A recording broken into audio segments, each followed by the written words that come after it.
அன்பு தோழர்களே, அன்பு வணக்கம். இந்த பதிவின் தலைப்பு பணத்தை அள்ளித்தரும் சனி பகவான். இது தலைப்பு. ஒருவருடைய ஜாதகத்தில் உங்களுக்கு சனி மகாதிசை தற்போது நடக்கின்றது என்று சொன்னால் அவர்கள் முகத்தில் சந்தோஷம் இருப்பது இல்லை. ஆனால் சனி மகாதிசையில் உயர்ந்தவரும் உண்டு, தாழ்ந்த நிலைக்கு வந்தவரும் உண்டு. இங்கு தெரிகின்ற ஜாதகத்தை பாருங்கள். மீன ராசியில் சனி பகவான், கடக ராசியில் குரு பகவான். இந்த நிலை 1966 இருந்தது. மீண்டும் இதே நிலை 2026 வரப்போகிறது. 60 ஆண்டுகளுக்கு பிறகு மீண்டும் மீன ராசியில் சனி பகவான், கடக ராசியில் குரு பகவான் அமைப்பு வரப்போகிறது. சரி, இந்த ராசி கட்டத்தின்படி பல குழந்தைகள் பிறந்திருக்கின்றது. அதில் அனைவரும் வசதி வாய்ப்புகளுடன் வாழ்ந்தது இல்லை. ஆனால் ஒரு சில பேர் வசதி வாய்ப்புகளோடு பொருளாதார மேம்பாட்டோடு வாழ்கிறார்கள். அவர்கள் யார் என்று இந்த பதிவில் பார்ப்போம். இந்த ராசி சக்கரத்தில் சனி பகவான் மீன ராசியில் இருக்கிறது. சனி பகவானுக்கு வீடு கொடுத்த கிரகம் குரு கடக ராசியில் உச்சம் பெற்று இருக்கிறது. சனி பகவானுக்கு வீடு கொடுத்த கிரகம் குரு உச்சம் பெற்று இருப்பதால் சனி மகாதிசை நடக்கின்ற பொழுது நன்றாக இருக்கும் என்று எண்ணிவிட முடியாது. சனி பகவானுக்கு கால் கொடுத்தவர் யார் என்று பார்க்க வேண்டும் என்று சொல்வார்கள்.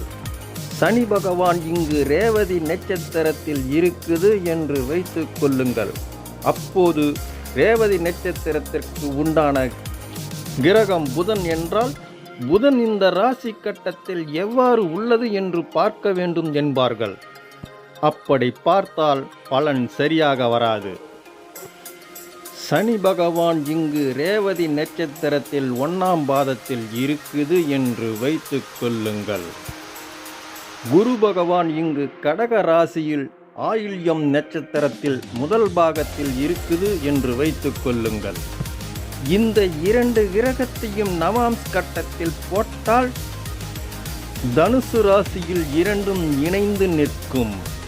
9ஆம் கட்டம் என்பதே ஒரு கிரகத்தின் வலிமையை தெரிந்து கொள்ளத்தான்.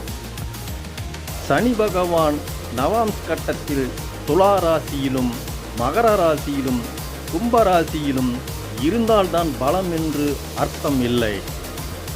தனது நட்பு கிரகத்தோடு இணைந்து நல்ல நிலையில் இருந்தாலும் அந்த கிரகத்துக்கு பலம் உண்டு.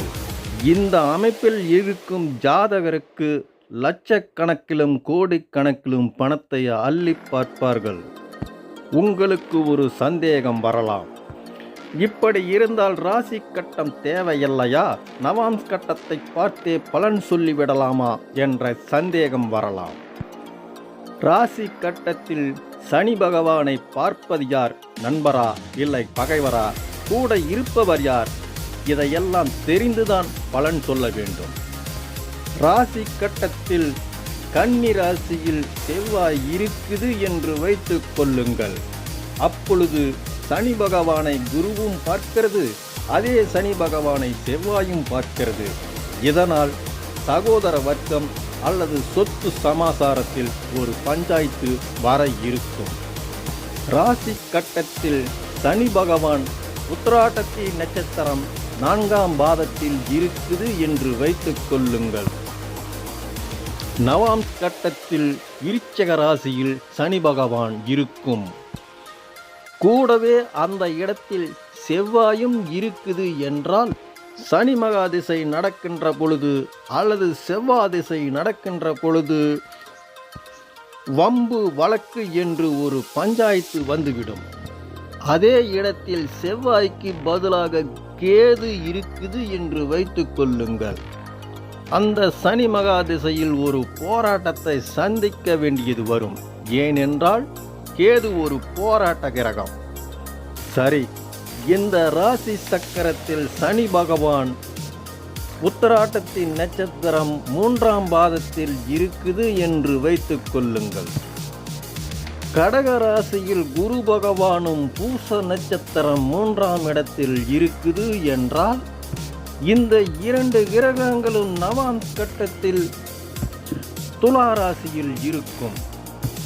9ஆம் கட்டத்தில் கூடவே சுக்கிரனும் அதே இடத்தில் இருந்தால் இந்த சனி பகவானுக்கு அதிக பலம் உண்டு. இந்த அமைப்பை கொண்ட ஜாதகர் பொருளாதாரத்திலும் பணத்திலும் மிக உயர்ந்த நிலையை அடைவார்கள். இந்த அமைப்பு ராசி கட்டத்தில் இருந்தால் அது யோகம், 9ஆம் கட்டத்தில் இருந்தால் அதுதான் அவருக்கு அம்சம். சரி, இதே இடத்தில் சுக்கிரன் இருப்பதற்கு பதிலாக சூரியன் இருந்தால் அத்தனையும் மாறிப்போக வாய்ப்பு உண்டு. எனவே சனி பகவான் அம்ச கட்டத்தில் சுபகிரகங்களோடு இணைந்து நின்றால் சுப பலன்கள் கிடைக்கும். அதுவே பாவகிரகங்களோடு சேர்ந்து இருந்தால் பல பிரச்சனைகளை சந்திக்க வேண்டியது இருக்கும். நேயர்களே, இந்த பதிவு உங்களுக்கு பிடித்திருந்தால் லைக் பண்ணுங்கள், நண்பர்களுக்கு ஷேர் பண்ணுங்கள், சப்ஸ்கிரைப் பண்ணுங்கள். நன்றி நேயர்களே. நாம் மீண்டும் அடுத்த பதிவில் சந்திக்கும் வரை நலமே விளையும் நல்வாழ்த்துக்கள்.